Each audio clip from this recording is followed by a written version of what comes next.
Iran নিয়ে অনিশ্চয়তা এবং মধ্যপ্রাচ্যের রাজনৈতিক উত্তেজনার কারণে দেশে জ্বালানি তেলের দাম কিছুটা বেড়েছে বলে জানিয়েছেন energy secretary Chris right.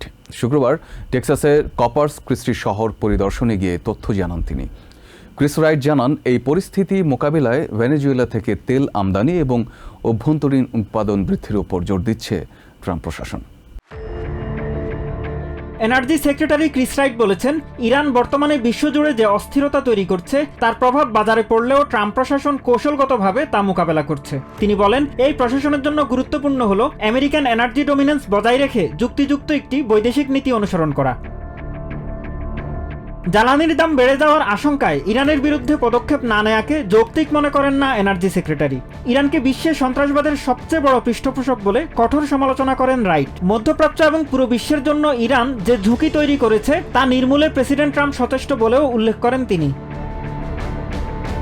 Energy secretary Venezuela থেকে তেল আমদানি এবং অভ্যন্তরীণ উৎপাদন বৃদ্ধির উপর জোর দেন। তিনি বলেন, ভেনেজুয়েলা থেকে হেভি ক্রুড সরবরাহ বাড়লে দেশে জ্বালানির দাম উল্লেখযোগ্য হারে কমে আসবে। ক্রিস রাইট আরও বলেন, প্রেসিডেন্টের মূল লক্ষ্য হল কম দাম এবং উচ্চ মজুরি। এ দুটির জন্যই জ্বালানির দাম কম থাকা প্রয়োজন বলে মন্তব্য করেন তিনি। Mahmudul Hasan, TVN 24 news desk. New York থেকে সম্প্রচারিত টিভিএন 24 টেলিভিশন বিশ্বজুড়ে বাঙালির কণ্ঠস্বর।